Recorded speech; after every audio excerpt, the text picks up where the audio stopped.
Chennedy Carter pushed Caitlin Clark hard in the last game, and the reaction from Angel Reese of the Chicago Sky was unbelievable. Reese celebrated the foul, and this is just the tip of the iceberg. The targeting of Clark is spreading throughout the league.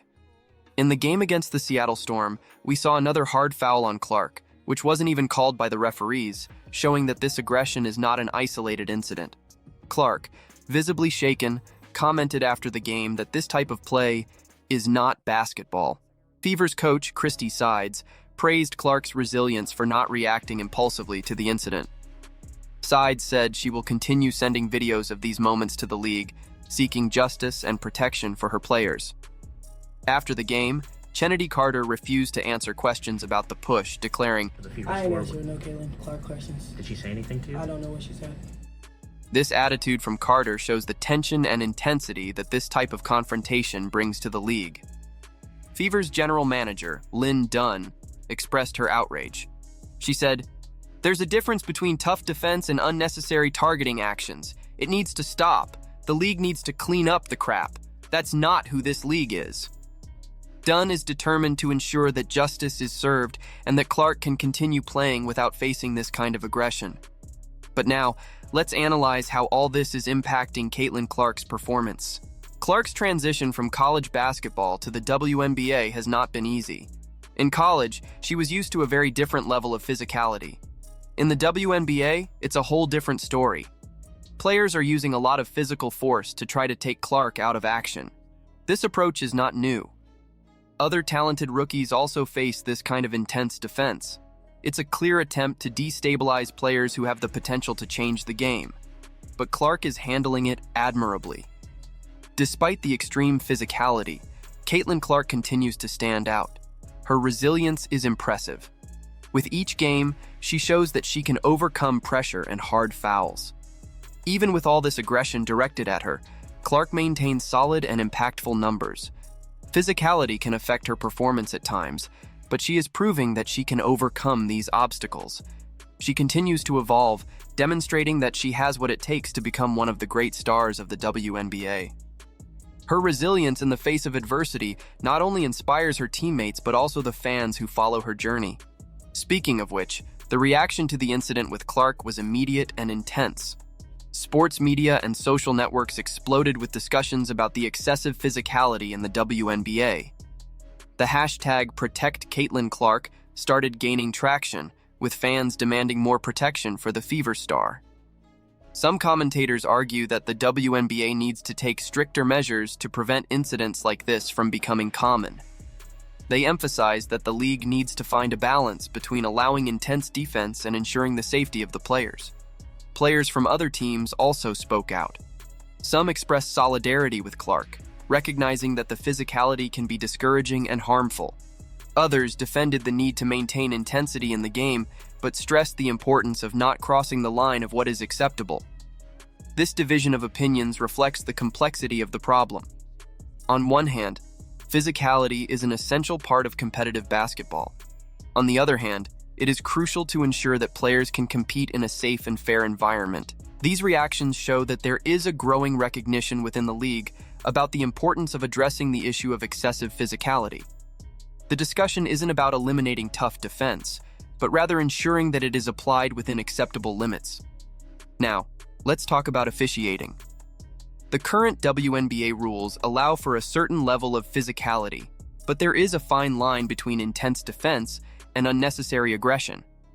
The question is, how are the referees handling these incidents? WNBA referees have a tough job.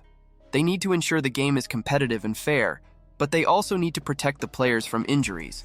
However, it seems that in some cases, the harder fouls are not being adequately penalized. As we've seen, the Fever's coach is determined to bring these issues to the league's attention.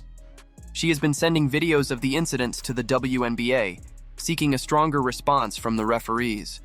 Sides believes that the league needs to review its guidelines and train referees to properly identify and penalize the more aggressive fouls.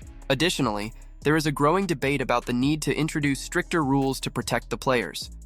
Some suggest harsher penalties for flagrant and repetitive fouls, while others advocate for more frequent video reviews to ensure all plays are evaluated correctly. The performance of the referees is crucial to ensure that women's basketball continues to grow in a healthy and safe manner. If players feel protected, they will be able to play with more confidence and intensity without the fear of unnecessary injuries.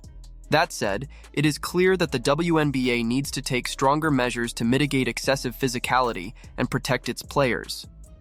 One of the most immediate actions the league can take is to increase penalties for flagrant and repetitive fouls. Harsher penalties, such as suspensions and hefty fines, could discourage players from committing these aggressive fouls. The technology is available and should be used to ensure the athlete's safety. The NBA, for example, has implemented video reviews and harsher penalties for flagrant fouls. These measures have helped reduce excessive aggression and protect the players. The WNBA can learn from these practices and adapt them to its own reality. If the WNBA implements stricter measures to combat excessive physicality, not only Caitlin Clark, but all players will benefit. This will create a safer and fairer playing environment where talent and skill can shine without the constant fear of injury. Currently, extreme physicality can discourage players and detract from the quality of the game. It is essential that the league understands the importance of protecting its athletes, not only to ensure their physical safety, but also to preserve the integrity of the sport. For Caitlin Clark, the path forward involves continuing to adapt her game to the demands of the WNBA. She has already shown an incredible ability to adjust her strategies and remain calm under pressure, which is one of her greatest strengths. With each game, Clark gains more experience and confidence, which will only strengthen her position as one of the league's top players. Her ability to adjust and evolve is impressive and serves as an example for other players facing similar challenges. For the Fever, the key will be to support Clark and ensure she has the necessary backing to continue evolving. This may include specific training, skill development, and, of course, game strategies that keep her protected and effective. The team needs to create an environment where Clark can focus on playing her best basketball without constantly worrying about the physicality of opponents. This support is crucial for her ongoing development and success in the league. Clark's future is bright, and I am excited to see how she will continue to impress and inspire in the WNBA. Her determination and resilience have already made her a central figure in women's basketball, and she has the potential to reach even greater heights. As the league evolves and implements changes to improve player safety, Clark will be well positioned to take advantage of these improvements and continue to shine. Let's keep following her journey and rooting for her to keep exceeding expectations and reaching new heights in the league. What do you all think? Is the physicality in the WNBA going too far? How do you see Clark's evolution so far? Leave your comments below. I love hearing what you think. If you enjoyed this video, don't forget to subscribe to the channel and activate notifications so you don't miss any new content. The WNBA has a lot to offer this season, and I will be here to bring you all the news and analysis. See you soon.